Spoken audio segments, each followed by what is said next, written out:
Hi folks, here's my update on the discussion forums that you completed on Wednesday. I have to say that you guys seem to really embrace the small groups better than the whole groups. Am I wrong in presuming that having fewer people to respond to is less stress inducing than having to respond to the whole class? I do anticipate doing this more in the future. So if you have a preference one way or the other, let me know. I'm happy to accommodate. So what I will do is take this a group at a time.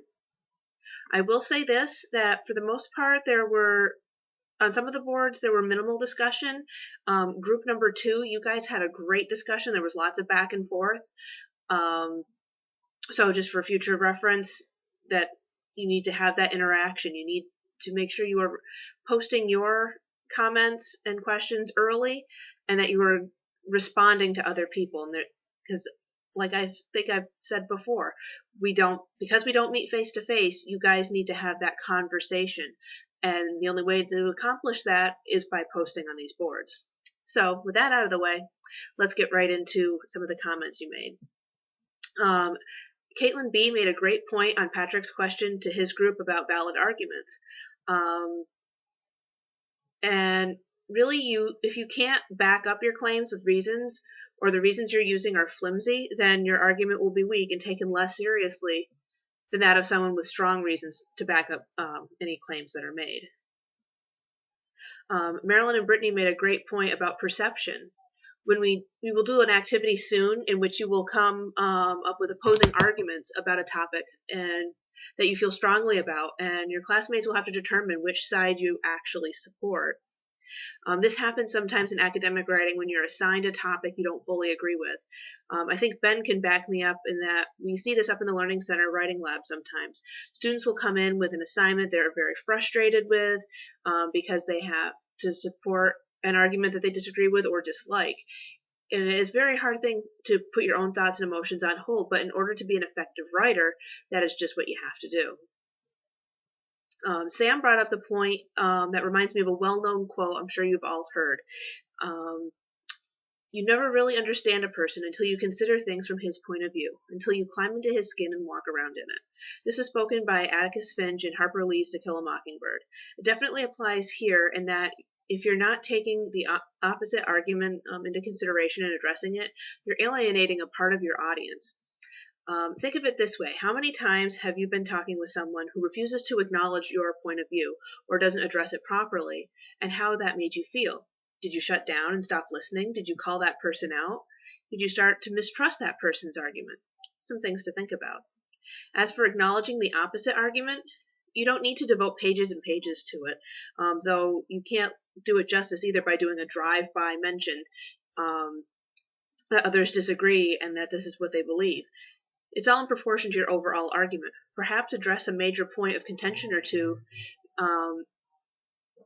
to the opposite argument that the opposite argument has, and use your evidence to show why your argument is more correct.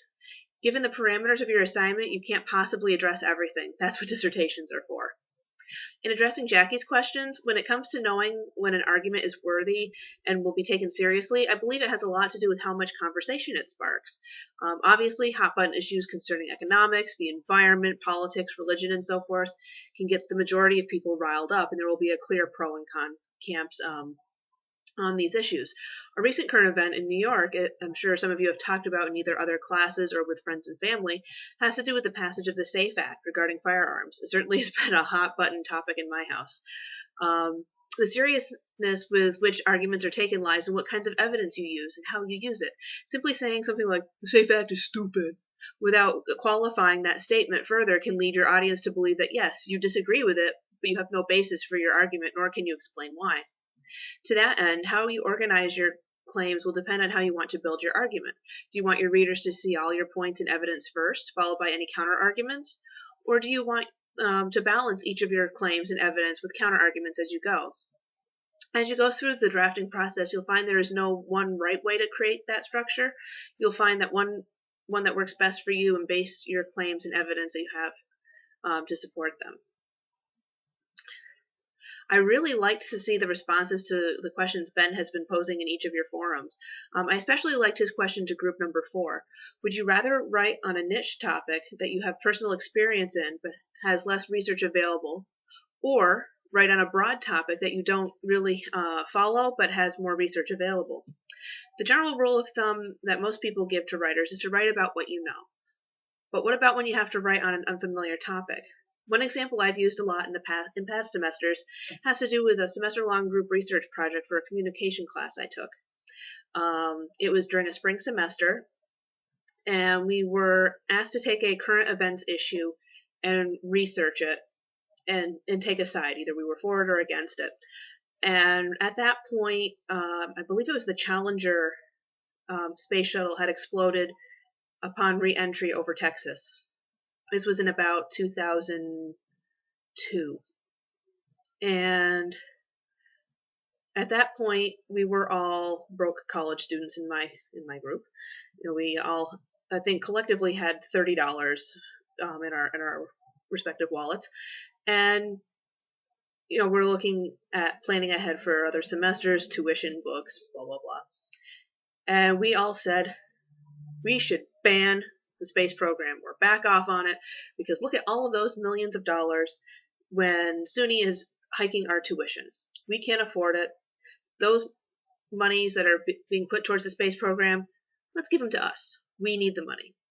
So we started researching the space program and the costs of it, what exactly the money is going toward, and so forth. And as we were doing our research, what inevitably was coming up was at that point, the current missions to Mars. They were building all these really cool robots, and they were going to send them up to Mars to wander around and take pictures. We know them as the Mars rovers. I forget what their official names were. And they were starting to send back pictures of their findings from Mars. And I remember printing out a bunch and showing them to my group mates. I'm like, guys, check this out. These pictures are pretty cool. You can see the Mars landscape. They were sending back soil samples, and they were starting to discover that there was ice on Mars. Not only was there ice on Mars, there was bacteria frozen in the ice, which is pretty cool, because we're always have been talking about through the ages of finding life on other planets. Now, normally we think of little green men with the big bug eyes and like crazy alien movie type things. But when we talk about life on other planets, something as simple as bacteria counts. So we're like, this is pretty cool. We're getting a look at prehistoric Mars. We're getting a look at what could be. And then my group mates and I started talking. We're like, well, wait a minute. What are the implications of all of these findings? What does that mean for exploration of other planets? What does that mean for our planet? And then we started to think, well, now that we've got all this data before us, pretty compelling data as well, maybe sending this trillion-odd-dollar rocket up to Mars isn't such a bad idea after all. So we started off the semester saying, boo, no space program, bad, bad, bad. And our research showed that there is a good reason why we should funnel some of that money into figuring out what lies beyond our planet. So we had very little personal experience with that topic. We didn't really understand a lot about it. We had formed our own conclusions, but they were very uninformed. We did the research and then found out that, wow, this is a pretty cool topic.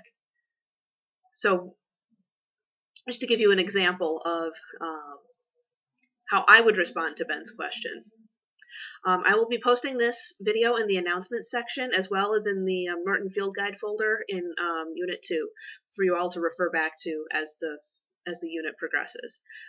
As always, if you have any questions, feel free to send me an email or jump in during office hours, and I'll be happy to answer.